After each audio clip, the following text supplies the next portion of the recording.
which is the focus of this course. And then there is a user layer where an user can run the code which has been developed, and the user can also control the environmental variables. Okay. Now, just we are discussing about the compiler directive. So the important point is the compiler directives are some commands which are present in the source code and are ignored by compilers unless told otherwise. So the same code can be used as a serial code. The same code can be used as a parallel code, I mean multi-threaded parallel code, if you use a proper compiler flag, because this directive simply ignores if you do not use the compiler flag. Now, what are the different purposes of a directives? I mean, the several important tasks can be achieved through the help of this directive. The most important one is creating a set of threads, so or starting a parallel region, and then dividing blocks of codes among threads. So that is like works division. So we can look into this in more details. So basically, OpenMP directives exploit shared memory parallelism by defining various types of parallel regions. So primarily four directives are there. So the first one is the Pragma OMP. Okay, Pragma OMP. So this Pragma OMP, this one, let me change the color here. Okay, so this Pragma OMP. So the moment you introduce this actually, so this actually creates a parallel region. So that means it creates a set of threads. So this creates a parallel region in which work is done by threads in parallel. So this is the Pragma OMP parallel. So if you look into the previous slide, okay, so this is so there is something called the Sentinel, so which is Pragma OMP, and then there is a directive name, and then there is a clause. Okay, so if you look into this one, so this Pragma OMP is the Sentinel. Okay, this part. This is the directive name, which is parallel, and then you can always put a clause here to do more sophisticated fine tuning. The second one is the Pragma OMP Pragma. So the Pragma OMP Pragmas to define work actually, which is be distributed among different threads in a parallel region. So for example, the most important one is Pragma OMP for. So here this Pragma OMP is the Sentinel and the for is the name of the directive. Similarly, you can have other directives as well, like Pragma OMP sections, Pragma OMP single. We'll do more and more example to understand this point. But the most important point is like this is one category, this is second one. The third one is the Pragma OMP Pragmas to control synchronization. Okay, so the third one is basically for synchronization. So how to introduce some kind of synchronization among the threads. So basically synchronization means some kind of coordination among the threads. So what happens when you do this work sharing using this second kind of pragma, sometimes some kind of problems can occur. One of the most important problem is race condition. We'll discuss that, and you can get rid of those kind of issues using synchronization, these third pragmas, which are basically to control synchronization.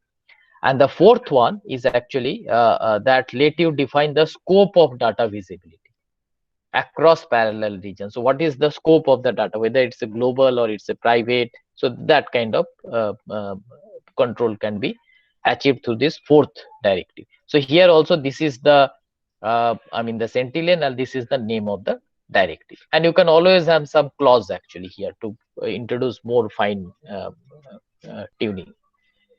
Okay, so you can see that adding certain clauses to the Pragma OMP Pragmas can fine tune the behavior of the parallel or work sharing regions. So this part is clear to all of you? This part is clear, I guess. Okay. So I'm going ahead. Okay, so the first was to understand the directives that we have done. The second one is the runtime library routines. So why these are useful? So basically these routines actually help you in setting several things. So one of the most important thing is setting and querying the number of threads, how many threads you are going to use, what is the thread ID, uh, and then there are a lot of things. I mean, wall clock, resolution, setting, initializing, terminating, locks, nested locks. So I'm not going into the details now. Gradually, we'll learn all these things. But the point is, there are runtime library routines. So the first is directive, second is runtime library routines, and the third one is the environmental variables. So the environment variables actually the setting the number of threads, and then specifying how loop iterations are divided, I mean scheduling, binding threads to processors, setting thread stack size, setting thread weight policy. So we'll learn all these things with more and more examples. Okay, so the important point is actually we have to look into this diagram very carefully, and we have to really understand that there are three important things: directives, environment variables, and several OpenMP functions, and we have to learn these three things carefully. Okay. Now, once again, we'll quickly look into the first example, which we discussed in our previous lecture. So here, if you look into this example, the first thing to be remembered is that you have to include this header file, that is omp.h. Second is like, can you tell me which directive we are using here?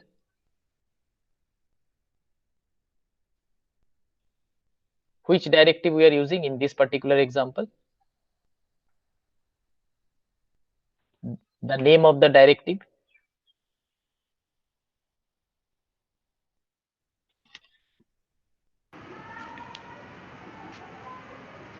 Yeah, can someone tell me what is the name of the directive in this example? Parallel. Exactly. So here you are using parallel directive. So the moment you introduce a parallel directive, that's how you create threads. So now you can see this is the structured block. So there is one entry point and then there is only one exit point. And then the moment you introduce this directive, that is pragma omp parallel, you will introduce several threads. Okay. Now the second is you can always get these library calls you can use. So because you have introduced this file omp header, so now you can call these library calls. So omp get thread number, so that will give you the thread number of a particular thread. Always remember the thread number of the master thread is 0, and it will also give you the total number of threads, that is omp get num threads. Okay, so these two information you can get like this. And then you can always do a compilation using this flag minus f openmp. In case you do not use this, you simply do gccc hello.c, then what will happen is this statement will get ignored. That's all. That's why that is why we call it a directive. So this statement will get ignored if you do not use this flag, but you can still compile it as a serial code. Then there are environment variables like omp num threads, so that can be used to set the total number of threads. But remember one very important thing: you can always set some number of threads here, but that does not necessarily guarantee that many threads in here actually. That is not guaranteed, because I can always write omp num threads equal to 1000, but it is completely possible that 1000 cores are not there in my system. So basically what will happen is like you have only 4 cores, so you have launched 1000 threads. So those threads are not going to run in parallel, so they will be again I mean some kind of concurrency is there, so but they will some kind of in time slicing will happen among those threads. Okay. Now to summarize, these two we have already learned, that omp get number of threads and omp get thread number. The another important one is omp get w time. So this is for the timer which you are going to use for your code, so determine the run time of a particular section of a code. So this is the important one. Okay, so the first assignment what we are going to do today is on the parallelization of the trapezoidal rule. But before we go there, we'll quickly once again look into this example which we did in our previous lecture, just to make sure that uh, we know the private and the shared variable. So here, which is the private and which is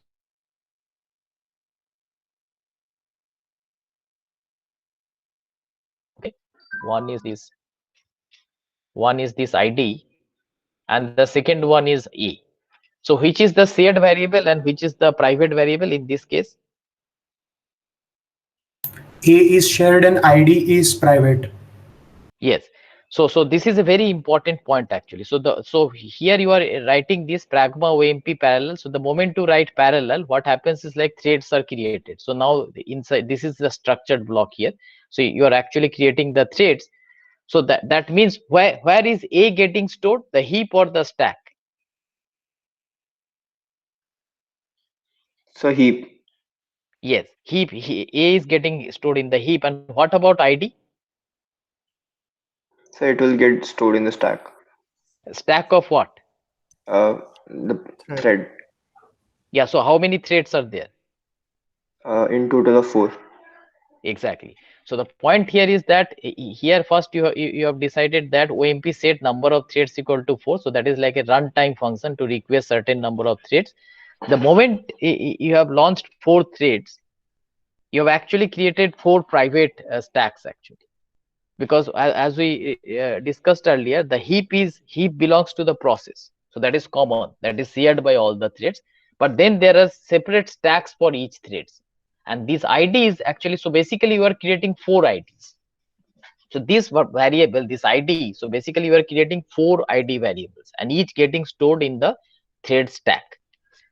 Now, so ID will, you can see, I mean, it will return values from 0 to 3. So the 0 belongs to the master thread and then 1 to 3. And the moment you come to this point, then again, so here it is the fork and here it is the join. So again, all the threads will get joined and only the master thread will continue after this point. Okay. And we can see that each thread executes a copy of the code within the structured block. Okay. So that's another good example of a single program, multiple data. So the program is same actually, but it gets executed on by several threads, and it is actually working on different data elements because A is actually an array. A can be an array. Okay. So this part is clear to all of you. This simple example. Any doubt in this example? Okay. Fine. Sir, Now, yes, sir, I have a doubt. yes. When we will distribute it in four threads, say, then automatically A will be divided by four, or we have to N- do something for that also. No, we are not dividing A into, we are not doing any kind of division. So what we are doing is that this double A, this is sitting outside this pragma. Okay. So that means this is a global variable. So any Okay. thread can access it. Okay. Yes. Now what we are doing is like, this is a function, Yes. this foo. Now it is completely possible that this function is using the complete A probably. Okay. Okay, Okay. so the maybe it is using the complete A1000 because here as such there is no division actually, because you are simply entering a structured block and you are basically calling a function. But the So, interesting point is, yes, yeah. Yes, sir. yeah, the important point is so if you look into this function actually, and then if you look into the arguments actually, so you can see this is going to be different for all threads. So if you have Okay. 4 threads, this is going to change. It is going to become 0, 1, 2, 3 for each of those threads, but this is going to be common because Okay. A is a global variable. Okay. Thank you, sir. Okay. Hmm. So you can see that each thread calls this function for ID 0 to 3. Okay. Now, let us look into the. So you also look into this code actually. Then I will ask a question actually. Look into this code carefully. Okay. Now again look into this code. Now what is the difference between these two codes? In one, we are asking. Okay. It is. Sir, the number of threads in the second code is specified in the in the code itself, but in the first we have to write it like along with while we compile it. Exactly. Exactly. So here actually you are writing a clause here. Okay. So now we can see that this is my sentinel, which is pragma OMP. Okay, this is my directive name, which is the parallel. In this case, the directive name is parallel, and this is the clause. So now we are doing more fine control actually. So number of threads is 4. So in this case, what actually you are doing is like you only have this pragma OMP and then the parallel. And then how many threads, that information is actually coming from here. OMP set num threads equal to 4.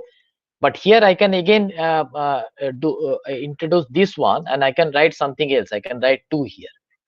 So actually that will get activated for this particular region. This part is clear to all of you? Sir, can you repeat, please? Yes.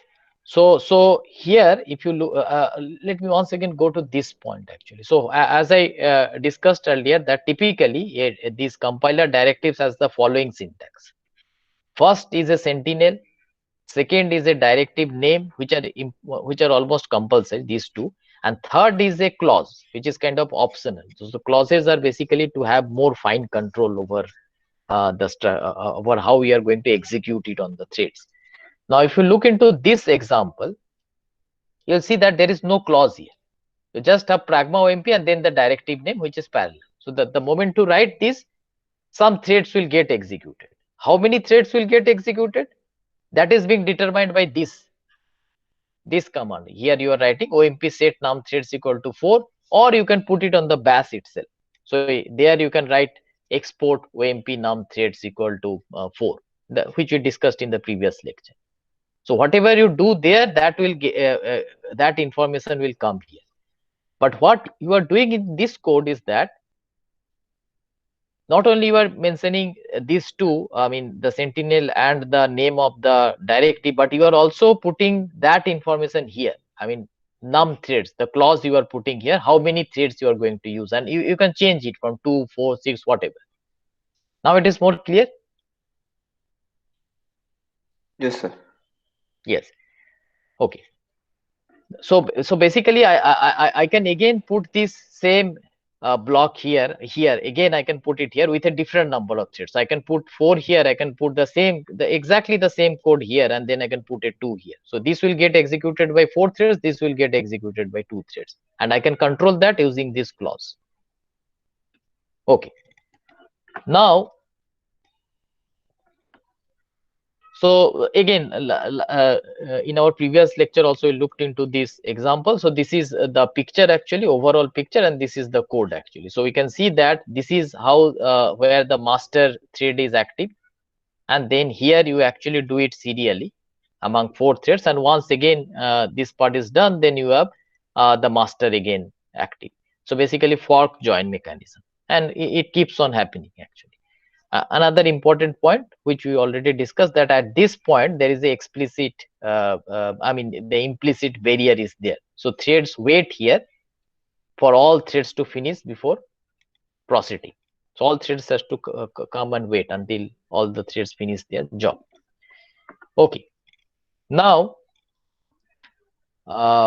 till now actually we have not looked into an example which actually is doing something really parallel in nature. So this is the first example which we are going to look into, I mean where we are really going to use parallelism as such, I mean parallel work actually.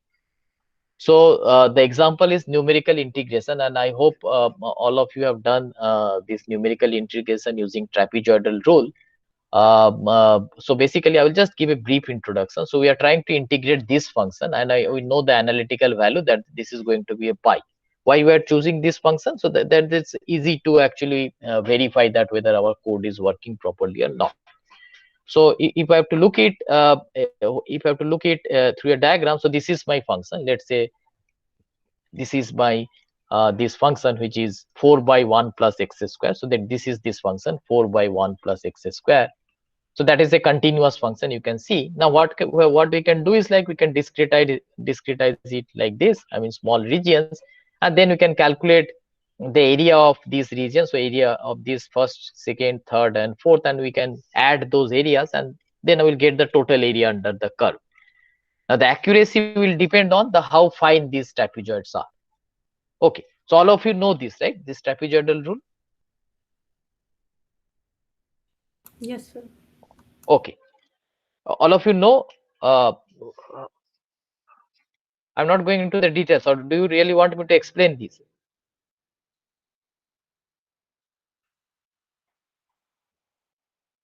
Yes or no? No, sir.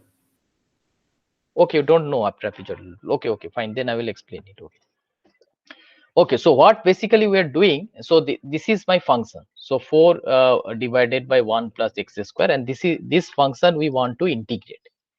4 plus 1 plus x square. So we all know that this function can be approximated as a summation. So where I is going from 0 to n, and n is the number of trapezoids under this curve. So you can see that this is the width of the curve, and this is the height of that particular rectangle. So basically, if I have to look into this diagram, so this is my curve.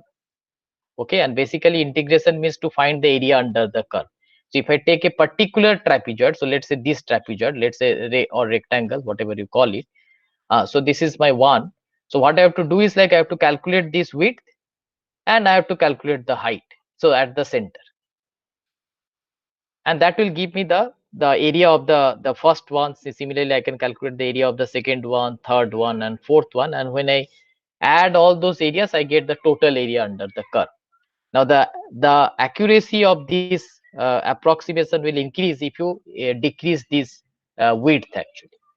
So you take more and more such smaller and smaller rectangles, and your accuracy of the program will increase, and gradually will go very close to this value pi. Okay, so typically while you are writing a code, you are actually writing a code for this part. So you are going to run a loop from 0 to n. You will be calculating this function fxi, and you have a constant delta x, and you will be multiplying that and adding that. Now, so two ways we can do it. One is we are going to do it serially, the first one, and the second one is we are going to do it on multiple threads, where each thread will be given the responsibility of some rectangles. So if there are 4 rectangles, and then there are 100, let's say there are 100 rectangles, and then there are 4 threads. So each thread will take responsibility of 25 rectangles to calculate the area of 25 rectangles. Okay. Now let's look into the serial code first. So what basically you are doing, you are defining a variable called sum, which is basically where you are going to store the sum of all the areas. Then you are defining step. Step is nothing but delta x. So what is delta x?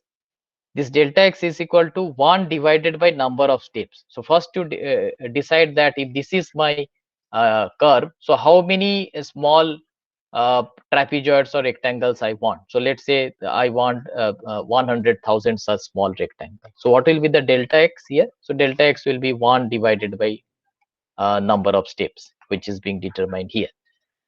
Now what you do is, like, you run the loop for all the rectangles. So therefore your loop runs from I equal to 0 to number of steps, which is this 100,000, and then you go I plus plus. Now this is the point where actually you calculate x actually, because for each x the y is different. So y in this case is equal to 4 plus 1 by x square. So that is your y. That's the function value f of x. So f of x in this case is 4 1 plus x square. So first I have to understand what is my x, and then I can simply calculate 4 by 1 plus x square. That will give me the height, and then I can multiply the height into the width, and I will get the area of the rectangle. So exactly that is what we are doing. First we are calculating the x, and then we are calculating the function value 4 1 plus x square, and then we are keep on adding this number to the sum, and which is the total sum. And then finally, if you want to get the value of pi, then you have to just do this multiplication step into sum actually, and that will give you the value of pi. This part is clear to all of you?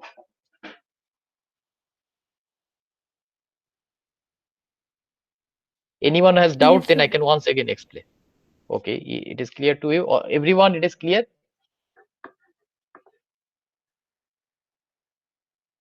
All of you understood this part?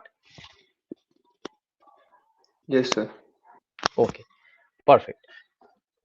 Now, so as far as the serial code is concerned, there is no problem. You are just doing you are finding the area of one rectangle, and then just adding the value to this value sum. So, and then it will be done. I mean, you know how your for loop is running, so you will do it 100,000 times, no problem. Now the point is, how can we write a OpenMP or a parallel code so that we can convert this into a multi-threaded implementation? So let us look into the code first. A simple parallel Pi program, the same program actually, but not necessarily the best one, but yes, the first implementation. So let's look into that. So as we discussed earlier, first thing to be done is they include the OMP header file. Then the same thing, I mean, you have already decided that I want 100,000 small rectangles, so that you are writing here, which is num steps. Now you are saying define num threads equal to 2. So you want to run it on 2 threads. Okay, so that you are defining here.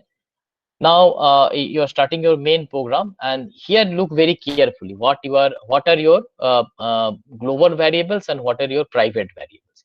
So what are your global variables here? Steps.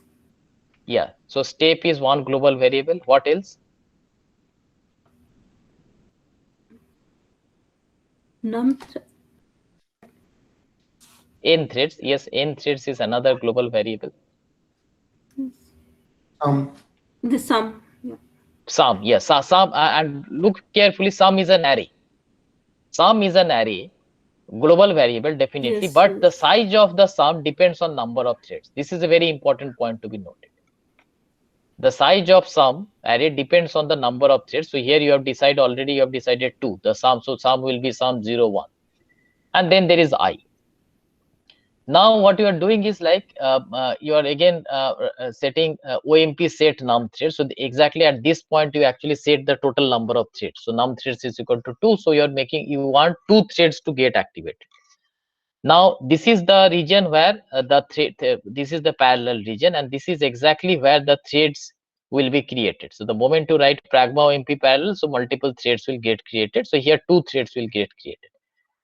Now you look into this very carefully. So what are the private variables?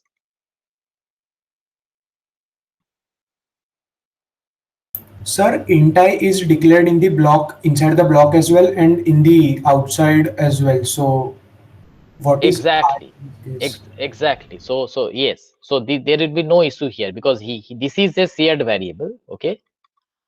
This is a global shared variable, but here you are creating a private variable. No problem at all. So threads will know that this is a private copy of. So this is the threads copy actually, and this is a I, which is a uh, uh, I mean a global copy. But ideally, for your understanding, or to avoid confusion, it is better not to use the same variable as a shared as well as global. Okay, this is a good question actually. Okay, this part is clear, right? Okay, now what are other private variables here? X. ID, X. ID. Yeah, ID, X, and N threads. Okay, now look into this very carefully. So ID is a private variable, so each thread has its will get a separate number. So you have 2 threads here. So one thread will get, the master thread will get 0, so that will become, so ID will get 2 values, 0 and 1. So 2 values have been created. N threads, again, N threads is a private variable, so OMP get number of threads, so that is like 2 here. And then you are writing if ID is equal to 0. So then you are asking master thread to copy N threads in this variable N threads. Now look into this very carefully. N threads is a global variable. N threads is a global variable here. Where you have done that? Yeah, this is here. Here N threads is there, which is a global variable. And then you are you are creating a private variable here in threads, and then you are copying it, but only one thread is actually doing that. The thread whose ID is 0, that thread is only copying that private value of the private variable into this global variable. Now why we are doing this?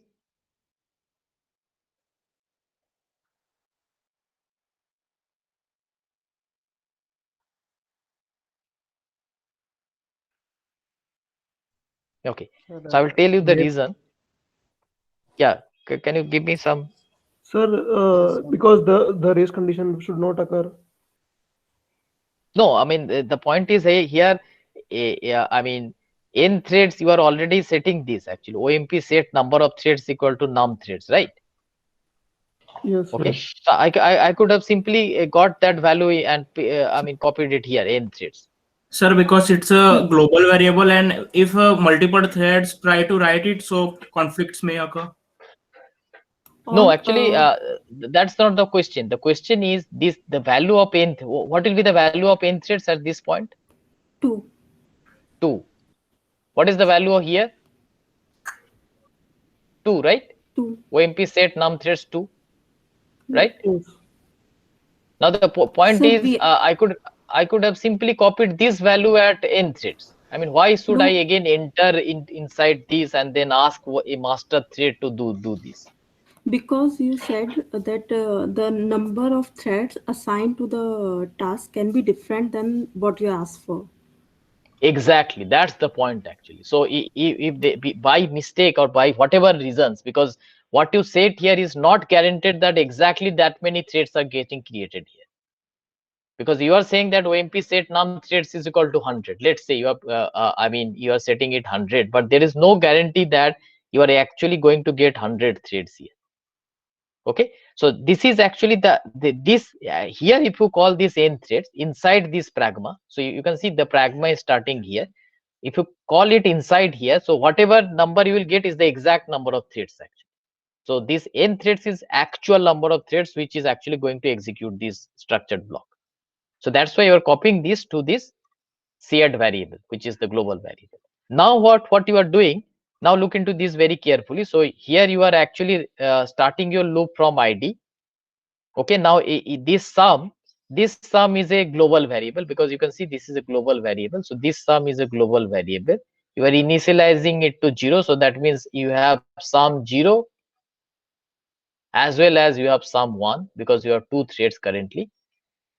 And then you are going to num steps. So that is the total number of additions you want to do. So that is 100,000, but your I is actually going in terms of total number of threads. So how the work will get distributed here?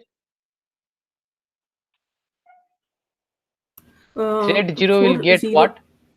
so Yes. 0 to number, we will means if we have n threads, we will divide it the loop in this n threads, and we will terminate at say n is equals to 10. Then next thread will take from n is equals to 11. I is equals to 11. Yes. So that is going to happen actually. Okay. So this part is clear to all of you? Sir, I have a doubt that since the I variable, like the declaration in the private and the global scope is same, so when multiple threads are doing it, so won't there be any conflict? Because if there are multiple threads which are processing, so I would be getting changed very frequently. So in the for loop also, since it would not be able to differentiate whether this I is global or private, so there couldn't there Okay. be some. Okay. So what we can do is like as I told you that this particular program will not create any problem, but it is always better to actually to remove that confusion. It is better to do that II. Okay. Just let me put a double I there. So because that's a because I am going to use it here actually. That's all. I can use it II here. Okay. Okay, but this is not, in this case it is not going to create problem, but I take your feedback. But because what is going to happen is like this I will become private here, and in fact what happens, even if you don't declare it as private variable here, for counters actually it is not a problem. I mean, most of the compilers actually treat it as a private variable. The moment you use this I inside this OMP pragma, automatically it is treated as a private, even if you don't declare it here. Okay, this Okay, part sir. is clear? Yes, but you can try this both the things. Once you don't declare it here, don't declare int I, just use it here. Okay, don't declare it here also, just or you can declare it here and then see what is happening. But typically what happens is like it treats it as a private variable, because this is a loop counter. Okay, now what is happening, so basically what you are doing is like exactly in this region, you have some total amount of work which is num steps, and then you are dividing it among the threads actually, and each thread after completing his job, it is storing it in the this value, which is a global value. Some id is a global, but you are actually creating an array.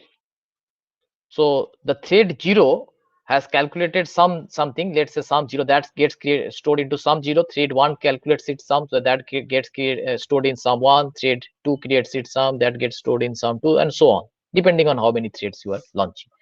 And once this is done, so here it is your pragma starting here and then it is ending here. The moment you come out from here, then what private yes,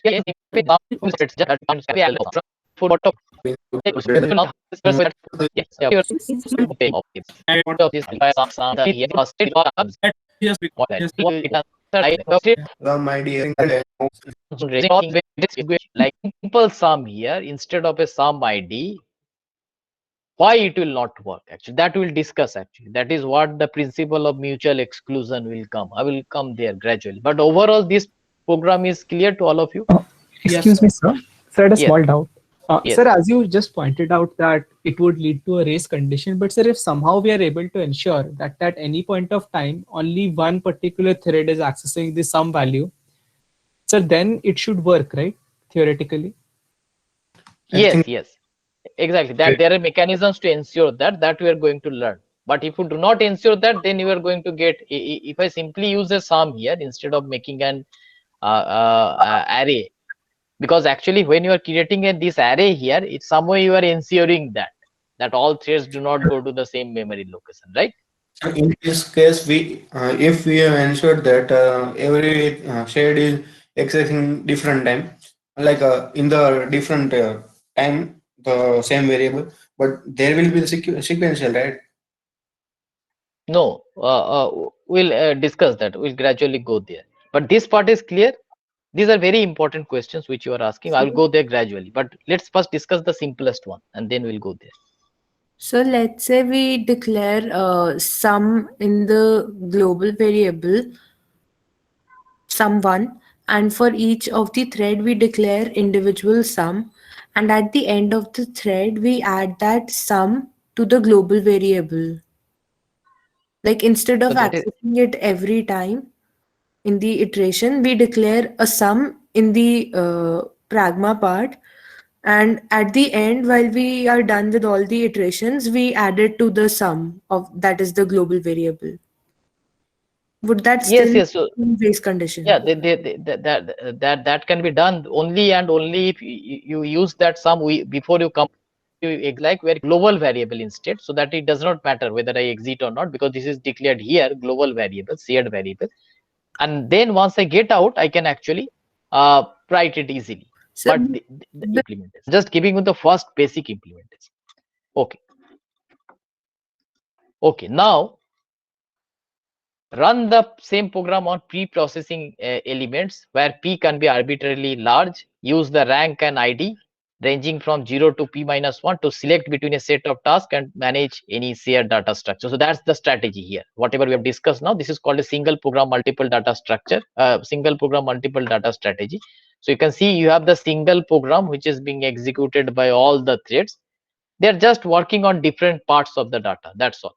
Okay, so this is a very popular strategy actually, this SPMD, and particularly on distributed systems when you use MPI, this is going to be very helpful. Okay, now let's not discuss this part too much. Let's come to the execution.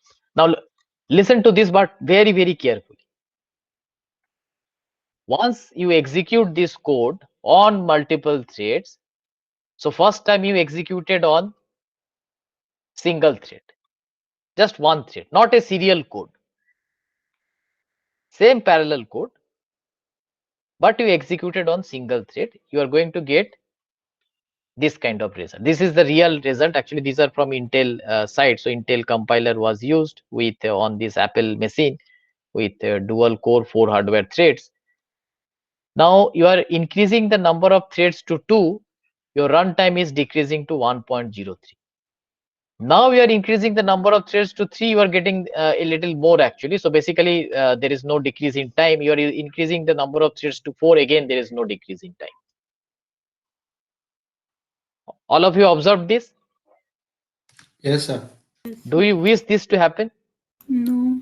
We don't wish this to happen. Now the point is why this is happening, because here it is decreasing.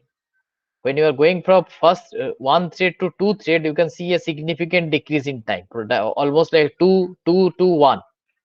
But after that, there is no further decrease. Can someone tell me why this is happening? Next time. Synchronization या तो चार node से data collect करना फिर उसके बाद वो करना. No. So that's not the point actually. So because once again I will explain why that is not the point. Because what is happening here, first of all, we have to understand that in shared memory, how the communication is done? Via memory. Via memory, exactly. It's not like an explicit. It is not like an explicit. Communication. It is simply like there is a global memory. I'm just doing communication via that memory.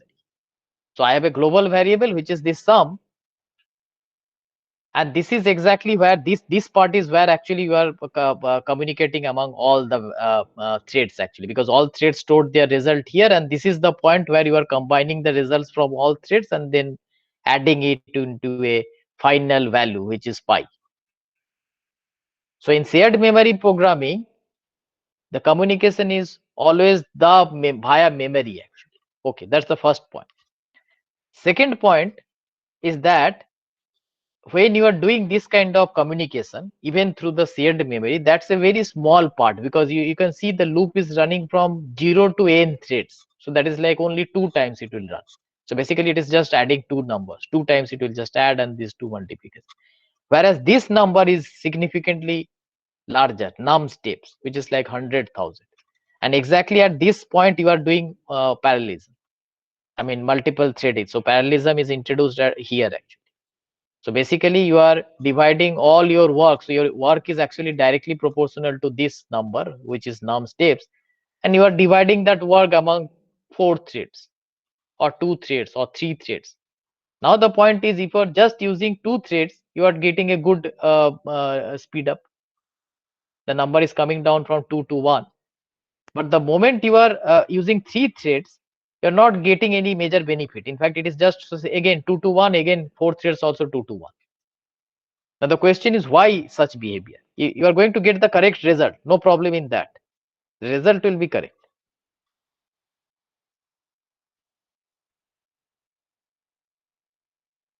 Anyone?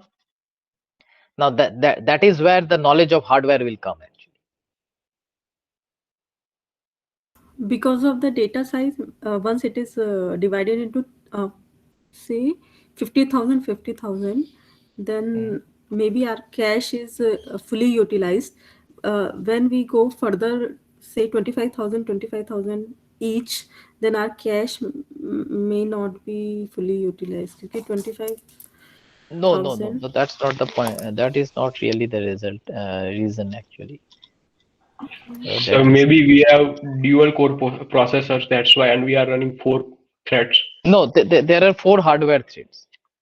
There are real, here it is clearly written 4 hardware. In the below here you can see 4 hardware threads. Really 4 hardware. It is not hyper threading. In hyper threading there are no real hardware threads. This is real dual core, but 4 real hardware threads are there. Okay, so now listen to this very carefully. Now why this, what is the reason actually? So the point, one important point to realize is that as programmer you are happy that you are able to write a parallel code. It works for very nicely for 2 threads and it is giving you correct result. It will give you pi, this will also give you pi, this all and all will give you pi. But how to develop the best parallel code, that is the challenge actually, and that's what we really need to understand, the very fine details. So now let's understand why this is happening. Here false. So what is meaning? 0 thread accessing sum 1, thread 2 is accessing 2, and so are not trying. So thread try to access other or will never try to access anything sum 1. It will never, there is any problem, because that's the whole reason we created this. We converted this scalar to an array actually. Instead of just using sum, we created an array out of this actually. Okay, so what is happening, because in catch there is a catch line concept. So whenever you are storing this sum 0, so it is a contiguous memory. So 0, 1, 2, 3. I mean, it depends. I mean, what is the size of the catch line? So typically the size of the, how much is the size of catch line typically? 64 bytes. 64 bytes. So that means 8 elements of 8 bytes.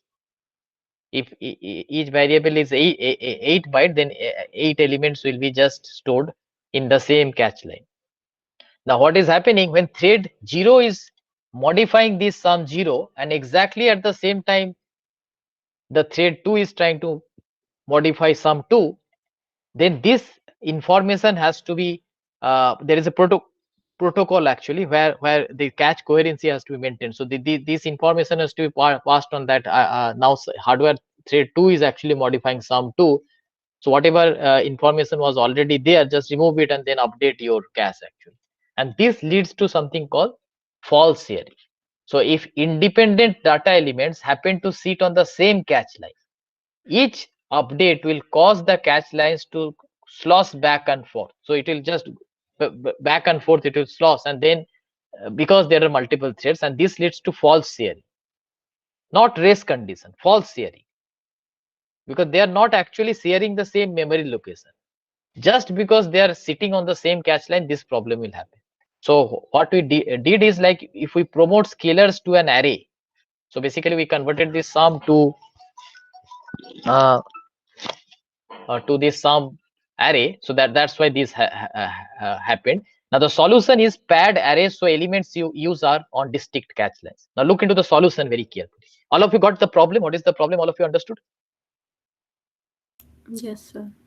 Yeah, all of you understood. Okay, now let's go to the solution. Could you repeat it once? I did not get exactly. Could you just repeat the first part once? Yes, I will once again. Yes, I will repeat it. So see what is happening. You are creating you are creating an array, right? Some num threads, right? Yes. Yeah. Now what is happening? This is a global variable, shared variable. Okay. Now, so suppose you have 4 threads. Let's assume. So then you are actually creating sum 4. So that is like this: sum 0, sum 1, sum 2, and sum 3. Okay.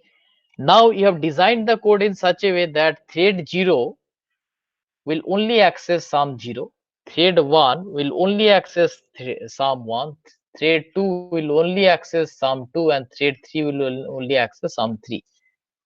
So as far as real sharing is concerned, there is no real sharing. So it is never like thread 0 is trying to access sum 1, sum 2, or sum 3. Thread 0 is always just accessing sum 0.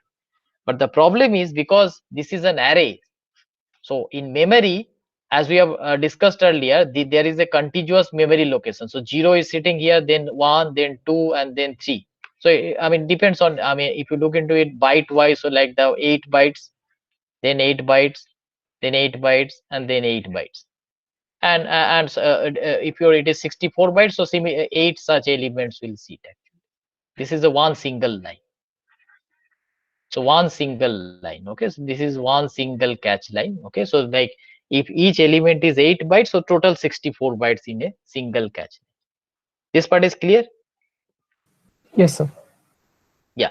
Now what is happening, that when thread 0 is modifying sum 0, exactly at the same time thread 2 is probably trying to modify sum 2. And because as we have discussed earlier, it is when because the catches are designed in such a way that it is always dealt in terms of catch line, not as an individual memory location. So whatever happens in the bookkeeping part, actually the whole catch line is actually addressed.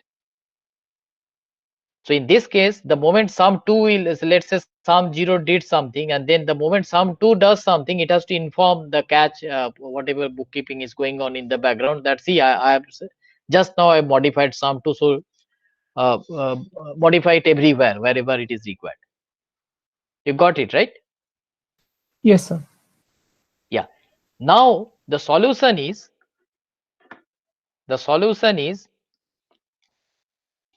you introduce a padding here. So now instead of just writing some num threads, you use a pad here, and let's keep that size of pad as 8. So now what basically you are doing, let me draw this actually so that you get a better understanding of this. So earlier I was like this. Earlier I was like this. So this was my sum earlier. Let's say I have 4 threads, so let's say 3. I mean 0, sum 0, sum 1, sum 2, sum 3, something like this earlier case. Okay, so these are separate. So the picture was something like this. So this is my sum 1, this is sum 2, this is sum 3, and this is sum 4. And everyone was sitting on the same catch line. Same catch line, which is 64 bytes. Now what you are doing, you are saying, no, I am going to declare it like this. Sum 2D array. So I will have this, and then I will have a pad which is a size of 8. So that means I have sum 0, 8, then I have sum, I mean again 1, sum 2, and so on. So how it will look like? So now it will look like something this. Now it will look like this actually. So my first catch line, sum 0 is sitting here. Let me denote it by sum 0 actually. Sum 0, sum 2, sum 3. Yeah, so sum 0 is sitting here, then second catch line, sum 1 is sitting here, and then third catch line, sum 2 is sitting here, because you have done a padding of 8. So the total is 64 bytes, so the rest is actually here. So you start from sum 0, 0, 0, 1, 0, 2, and so on. The next one is actually the next one is actually in the second catch line, the next one is in the third catch line. This part all of you got? Yes, sir. Or should I repeat it again? All of you understood this part? Yes, sir. Okay, perfect. Now, so you simply made these sum num threads to a 2D array by using a padding, and you how will decide this pad? Cache line. Exactly, catch line. Divided by the data size or a data type of. Right. Now the data- point is, yes. So now the point is there a guarantee that L1 catch line size is always 64 bytes? Different pieces have different sizes. But not different pieces, different caches actually. So I can use the same kind. Yeah. So different caches has different L1 catch size. Now the point is, suppose you develop a code and if you're running on a machine which has a 64 byte L1 catch, and now you are trying to run the same code on another machine which does not have a 64 byte L1 cache, rather it has something else, let's say 182 byte cache, then what will happen? Same problem. Same problem will come. Same problem will come. Yes, because now the point is like you first looked into a problem. The problem was that you are increasing the, just a minute. Yeah, the problem was you are increasing the number of threads, but your speed up was not going up, and then you realized why this is happening. It is happening because of fault sharing. Now you have figured out a way how to remove fault sharing. That way is actually just to have to use some kind of padding actually.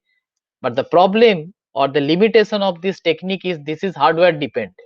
So first you have to know what is the size of the cache line, and if you exactly know that, then this code is going to give you very good result. Yes. Here we should add the paid up 16, right? Because the integer is 4 bytes. Here we are not using the 8 bytes variable. Yes. Yes, that you can do. Yes, that is correct. Yes, because you are using an integer. Yes, absolutely. Okay. Now, when you run the same code, actually, you will actually see the performance has significantly improved. Now you can see you are getting speed up. Now you see 0.6. How the problem? So that is one is to just where threads are created. First, tell me where the threads have been created. Pragma OMP parallel. Exactly. So in this location, the moment you write Pragma OMP parallel, threads have been created. Now all threads are doing something. So what it is doing? Some big calculation. Okay, and that big, let's say that is a function. Big calculation is a function which does lot of computations, and then it takes ID as an argument. That ID is actually get thread now. Now there is no guarantee that all threads will complete this operation at a fixed time. It is always possible that some thread 0 does it first, then thread 2, and after some few seconds thread 3. Now the moment you introduce this statement, you make sure that all threads have finished this line before you go to the next one. This part is clear? Yes, sir. Okay, so that's the, so you can see that this is a coordination mechanism among threads. So you have created many threads. Now you have started doing some kind of coordination among those threads, and here you are doing synchronization. So you are just telling all the threads that wait until all of you finish, and then you can go ahead. So that's the typical example of barrier. Now let's look into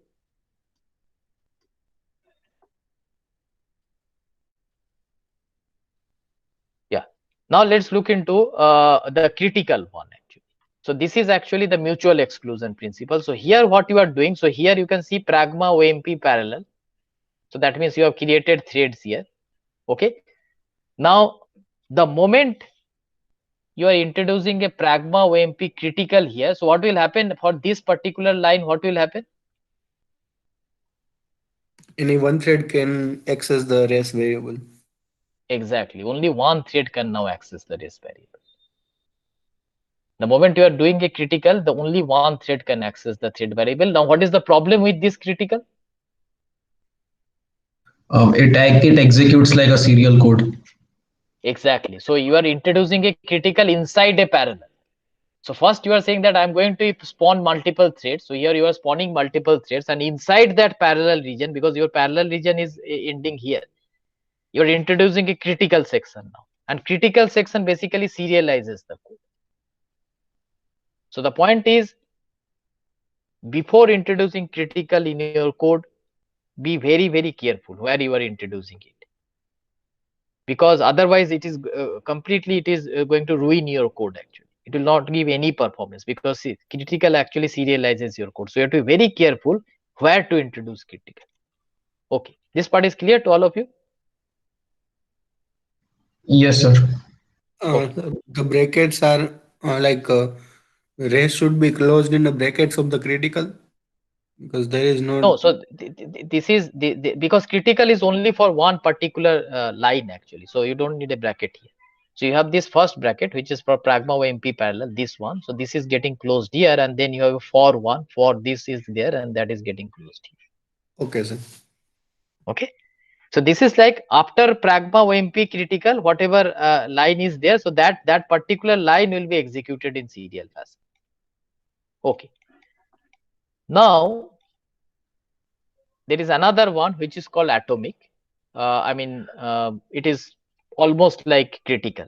I mean, you can tell that it is all the same like critical, except that this atomic is actually used for simple operations like binary operations typically. So atomic also provides mutual exclusion, but only applies to the update of a memory location in the following. So here, if you are using some kind of like plus subtraction, like this kind of thing, then use, instead of critical, you use OMP atomic. But otherwise, these are two are same things actually. But you will see how atomic gives a better performance actually. Okay. Now look into this code carefully. Okay. So this is like the problem with that code. So this is just a review that if you remember that if you create this kind of sum which is the ID, then you got into this trouble. The solution was like you can use a pad, but we realized that is not a very good solution.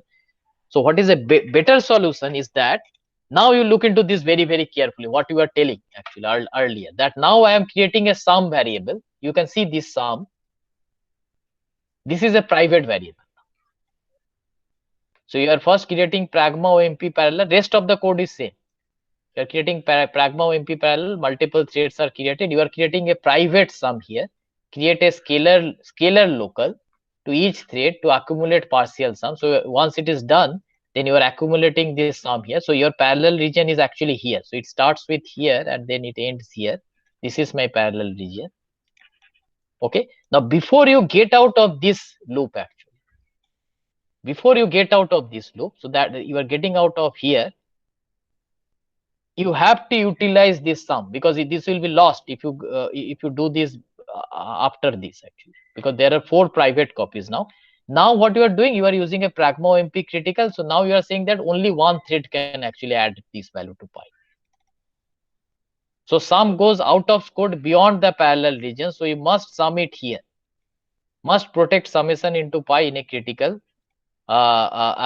region, and otherwise there will be a problem. What is important here is that how many operations you will do here?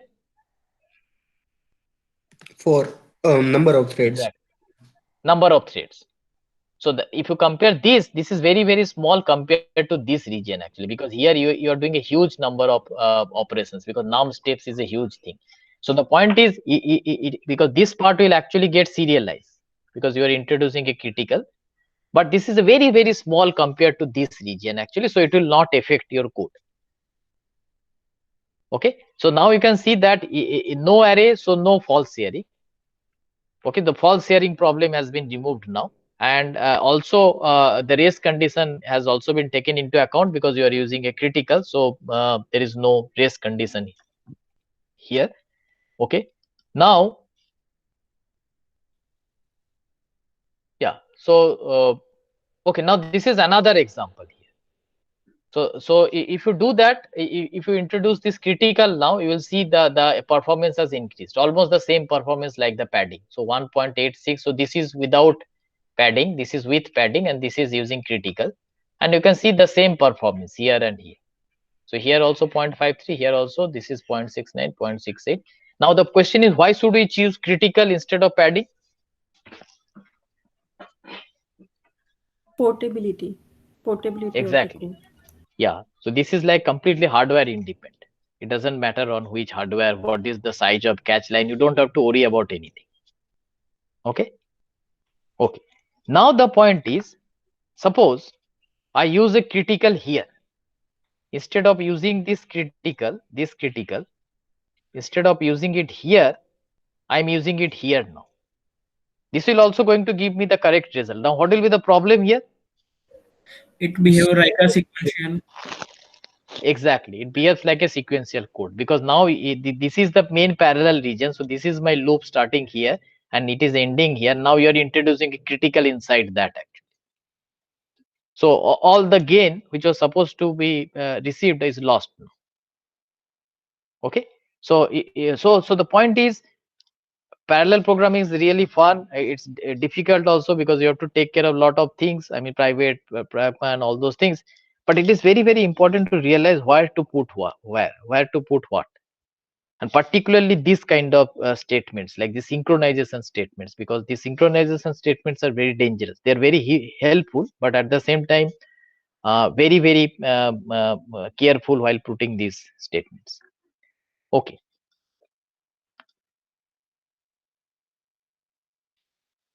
Okay, so the same thing can also be done using an atomic. So here you can see instead of critical, we are using an atomic, and we are going to get the same result, the same code, actually. So now we have seen that we can write a same code. I mean, the integration using trapezoidal rule by several methods, and you should try all these methods in your assignment, and then you should try to understand the performance. Yes, Yes, what you have any between the atomic and the critical, main difference? Yeah, main difference is critical is primarily used for anything. I mean, the main choice is like whenever you have to do this kind of thing, ideally is like critical. But if you're simply going for the binary kind of operations, like particularly, I will show you what I'm talking about. Where is that?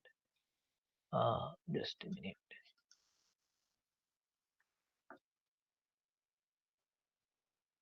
Yeah.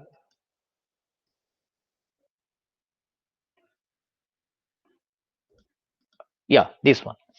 So if you are going for this kind of operations, like the addition or subtraction, then you use atomic. Otherwise, you always prefer critical. Okay. Okay, so there is small benefit of atomic. You can do that because in this particular example, this trapezoidal rule, we are free to use either of these two, either critical or atomic, because atomic is actually limited in scope. Everywhere you cannot use that because only you can use it only in this kind of scenarios. But you can see that small gain you might gain using atomic compared to critical.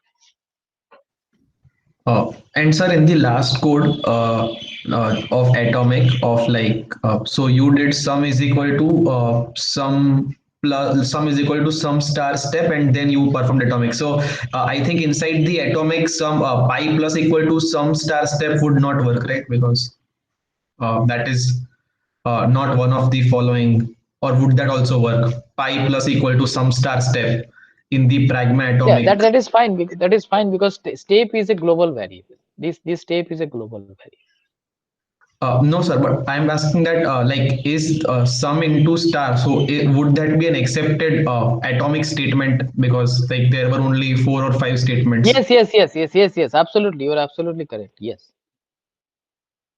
Okay, Yes. Yeah, the atomics are typically used for, these kind of operations like plus, binary operations, plus, minus, this kind of thing. So why we call it atomic? Because what happens actually, so if the context is like atom is unbreakable, okay, so like it's the smallest particle. So what happens is like here you are doing something in a single go. No one else is allowed to interfere in between. So when you are completing this, which is atomic statement, then that's why the name atomic actually. That let's say it is like let's say load, store, execute, something like that. So you will complete everything, then only something will happen. So you something which is unbreakable. So once you are getting into this statement pi plus equal to sum, no one can do anything while this is going on. Okay. Yes, This part is clear, right? Yeah, that's why the name atomic, but it is all same like critical. Yeah, any other questions, or we can end this session today. So if you have any questions, you can ask me. Sir? Yes. So in the first case, why do we see a major speed up when we use 4 threads? First case, we don't see major speed up. Sir, when we use 3 threads, we have 1.08, and when we use 4, we have 0.97. So like from 2 to 3, it is the trend is increasing, but while we use 4 threads, the speed up increases.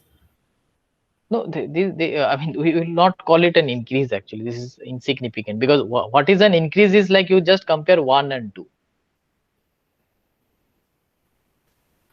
You compare 1 and 2, that is something which is called real effect of parallelism, right? So it is like almost coming from 2 to 1. 1.86 is almost like 2, and then you are coming down to 1 actually, which is, but if you compare 1.03 and 0.97, or for that matter 1.08 and 0.97, there is hardly any gain in fact.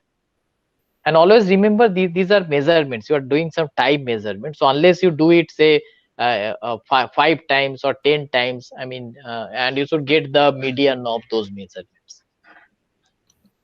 Okay, so this is an important point actually. So we should never do one single measurement. So for your assignments also, so suppose you are doing a time measurement, do it at least 5 times and take a median of that. Because as I told you in the very beginning, first lecture, that the systems are non-deterministic in nature. So next time if I run it on single thread, instead of 1.86, I can get 1.8. Again I run it, I can get 1.85. Again I run it, I can get 1.9. Because systems are always non-deterministic. Now if I take an average or a median of that, then that's a good way to do it. Got it, right? Yes, sir. Yes.